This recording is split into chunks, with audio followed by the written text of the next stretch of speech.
Bismillahirrahmanirrahim. Assalamualaikum warahmatullahi wabarakatuh. Waalaikumsalam warahmatullahi wabarakatuh. Hello everyone, welcome to Baper Bincang Bareng Pelajar. With me, Nurlia. I am a student of Senior High School for Sidrap who will accompany you in the next few minutes. Seperti yang kita tahu nih teman-teman, sekarang kan udah eranya digital. Bahkan berita hangat terbaru datang dari dunia perhackeran. Walaupun ini bukan kasus yang pertama kalinya terjadi di dunia digital, tapi kita perlu sadar bahwa remaja kita saat ini sedang gawat atau butuh-butuhnya edukasi mengenai media sosial. Because we know social media has become a part of teenagers' life. In this video, we will discuss about how millennial generation use their social media. Nah, kebetulan banget nih, kita kedatangan narasumber spesial yang juga merupakan remaja milenial dan yang pastinya aktif di dunia medsos. Please welcome Sister Mala. Halo Sister Mala. Halo Sister Lia. How are you today? Yeah, I'm so happy. Wait, why are you happy? What's going on today? Nothing, I'm just happy. Why not? Oke, I see. Sebelum kita masuk kepada inti pembicaraan kita pada hari ini, ada baiknya nih kita kenalan dulu dengan kakak narasumber kita. Please, Sister Mala to introduce herself to our online friend. Okay. Hello everyone, how are you? I hope you are fine. Okay, so introduce myself. My name is Nurmala. You can call me Mala. I live in Rapang. I'm 17 years old and I'm also a student from Senior High School for Sidrap. Thank you. Oke, welcome Sister Mala. Nah, topik pembicaraan kita pada hari ini adalah mengenai edukasi penggunaan media sosial. Nah, Sister Mala, what is social media? Oke, apa itu sosial media? Jadi, sosial media atau sering kita sebut dengan medsos adalah platform digital yang memfasilitasi penggunanya untuk saling berkomunikasi dan membagikan konten berupa tulisan, foto, video, dan juga merupakan platform digital yang menyediakan fasilitas untuk melakukan aktivitas sosial bagi setiap penggunanya tanpa dibatasi ruang dan waktu, seperti itu.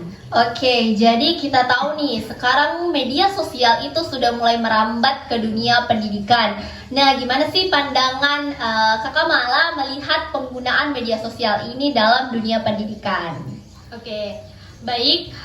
Di zaman sekarang ini atau sering kita sebut nih dengan era modern, banyak perkembangan teknologi saat ini yang tidak bisa kita hindari. Kehidupan anak-anak remaja zaman sekarang ini sudah beda lagi sama kehidupan anak-anak remaja zaman dulu. Begitu juga pada dunia pendidikan. Pembelajaran pada dulu-dulu juga sekarang sangat berbeda dengan pembelajaran pada masa kini. Nah, pembelajaran zaman sekarang, kini teknologi digital sudah memasuki seluruh aspek kehidupan termasuk dunia pendidikan. Perkembangan teknologi dan informasi yang semakin pesat di era globalisasi saat ini tidak bisa dihindari lagi pengaruhnya terhadap dunia pendidikan. Kemajuan media, teknologi, dan informasi sudah dirasakan oleh hampir seluruh lapisan masyarakat, baik dari segi positif maupun segi negatif dari penggunanya. Hal ini dikarenakan mungkin pengaksesan media informasi dan teknologi ini tergolong sangat mudah bagi setiap kalangan, baik untuk para kalangan muda maupun orang tua dan kalangan ke bawah. Oke, bahkan pada umumnya saat ini anak-anak usia 5 sampai 12 tahun menjadi pengguna teknologi terbanyak. Oleh karena itu, tidak heran jika dampak positif dari perkembangan media informasi dan media sosial untuk anak usia 5 sampai 12 tahun ini dikatakan sebagai generasi multitasking, seperti itu. Oke, nah tadi Sister Mala ini sempat menyinggung mengenai dampak penggunaan media sosial bagi kalangan remaja. Jadi boleh tidak nih dijelaskan Kak, apa aja sih dampak-dampaknya?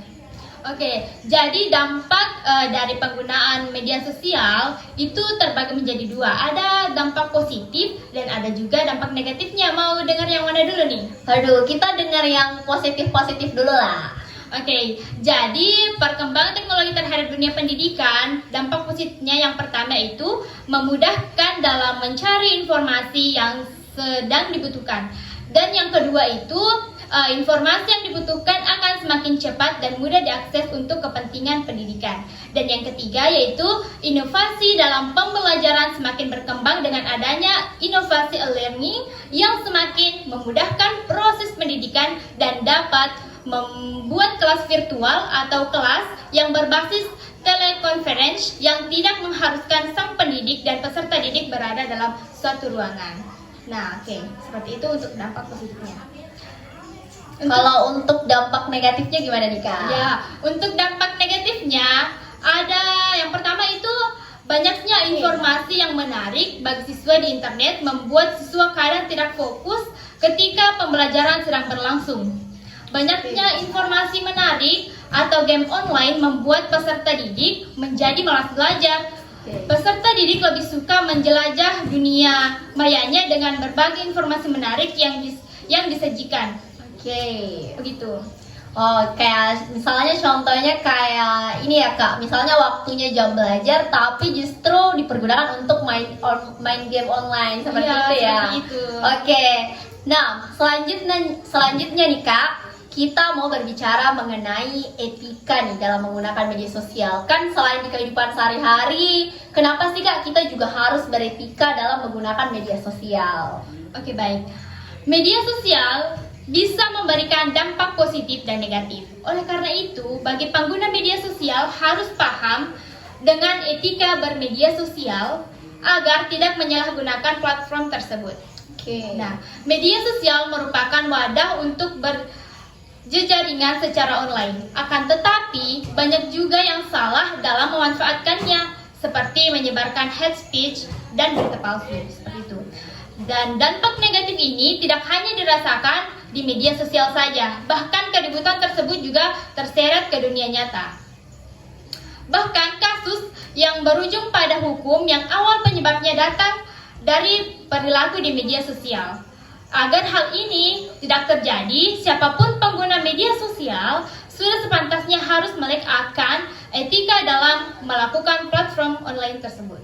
Oke, nah sebagai pertanyaan penutup nih Kak, ada nggak nih tips yang bisa Kakak bagikan untuk remaja dalam menggunakan media sosial dengan cara yang bijak dan baik? Oke, jadi sikap kita sebagai pelajar agar selalu beretika dalam bermedsos, yaitu yang pertama, kita harus berhati-hati dalam mengunggah sesuatu. Yang kedua, jangan sekali-kali kalian menyebarkan berita hoax. Dan media sosial atau sering juga disebut dengan sosial media sangat-sangat sangat-sangat berdampak negatif apabila kita tidak pandai dalam menggunakannya. Karena bisa saja nanti akan timbul permasalahan yang dapat membawa dampak buruk bagi penggunanya, seperti itu. Oke, jadi teman-teman, kesimpulan kita mengenai media sosial ini memang kita sudah tidak bisa ya menghindari yang namanya teknologi zaman sekarang. Terutama untuk kalangan remaja atau pelajar, apalagi kan sekarang media sosial sudah mulai merambat ke dunia pendidikan. Tapi sebenarnya media sosial itu lebih banyak dampak positifnya kalau misalnya para pelajar itu menggunakannya dalam hal positif juga. Nah, tapi akan berdampak negatif kalau pelajar itu menggunakannya dalam hal yang negatif pula. Jadi, penggunaan media sosial itu tergantung dari bagaimana penggunanya menggunakan hal tersebut, apakah ingin menggunakan ke hal positif atau negatif. Okay, that's all from us. Thanks for watching. And the last, what is the motto? SMA Negeri 4 Sidrap, maju sekolahnya, berprestasi siswanya, inovatif gurunya. Wassalamualaikum warahmatullahi wabarakatuh. See you.